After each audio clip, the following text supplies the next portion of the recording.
Okay, it's going to be a short video on my tools and how I make them, how I put them together. Let me start with the indirect percussion flakers. I just made this one today. This is plastic, 3/4 inch rod, and it's a special type of plastic. It's called UHMW plastic.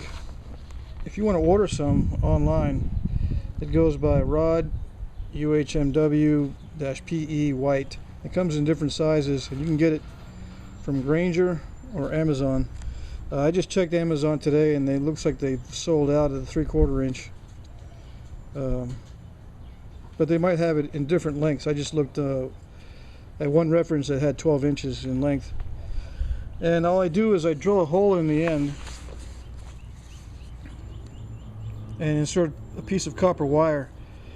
This is grounding wire or ground wire for electrical panels. This particular piece is 5/32 in diameter, 5/32 of an inch in diameter, but I also get 1/8 of an inch in diameter.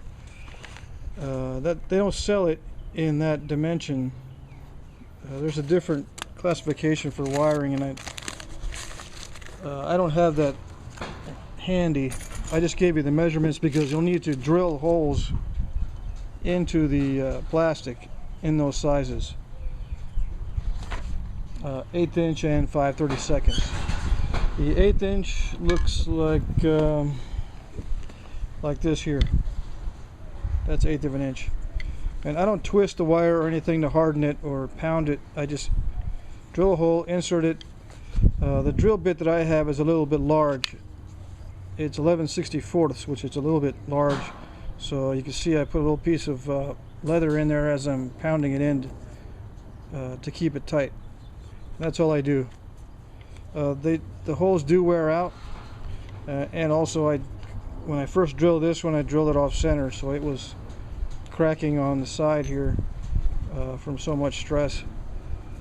But yeah, it does wear out, and I've had to chop the ends off and then re-drill the hole. Like I said, this is 3/4 inch. This large piece here, which is the same diameter as the mallets, I think. No, the mallets are 1.5 inch diameter.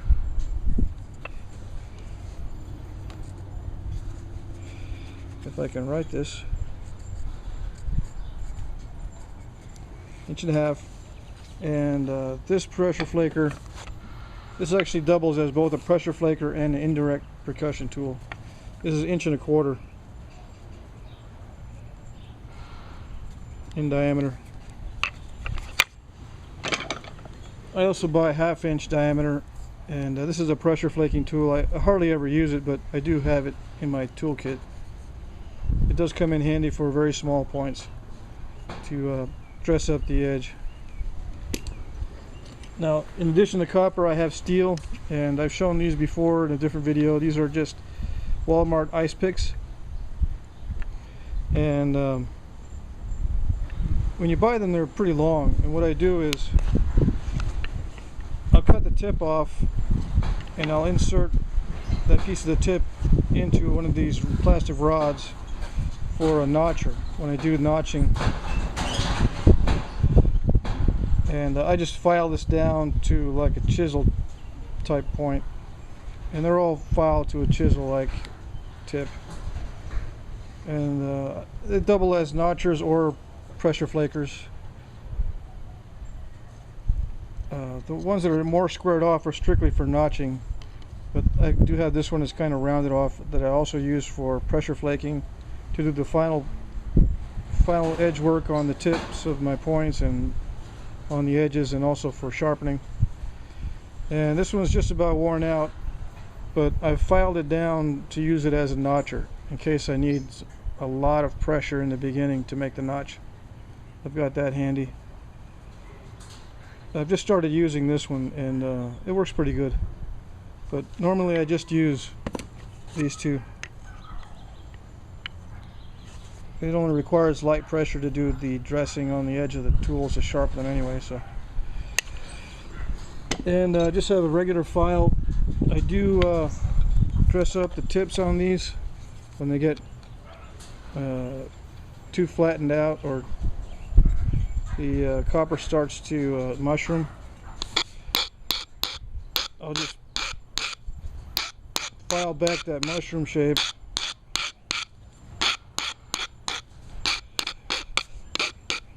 until it's rounded. And when I'm working raw stone, I tend to get this flatness on the tips of these, and that, you know, after it gets really flat, I like to just round it off again.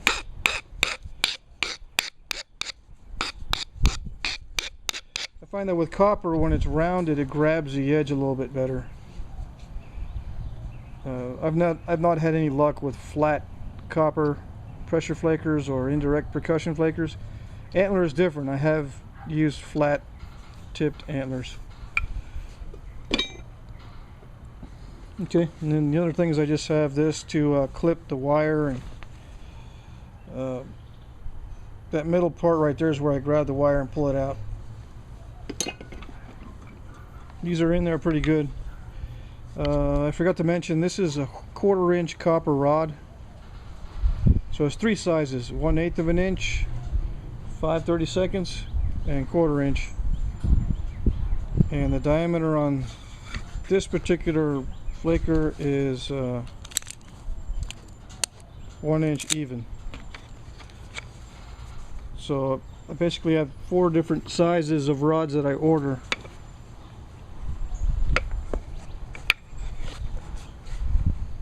¾ 1 inch, 1 1/4, and 1 1/2. And the length on these, they start out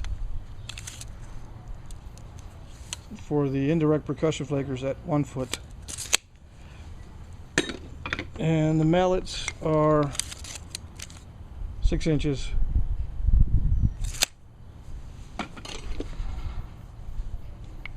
Same material. They get dirty. Okay, and my abraders.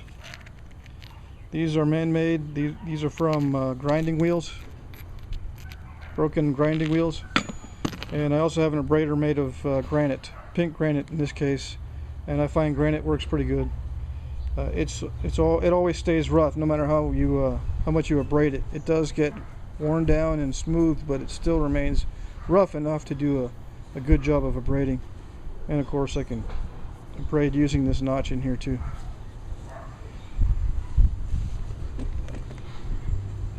I won't go over hammerstones in this video. I'll go over those kind of things in another video with abo tools. So I guess that's it. All right.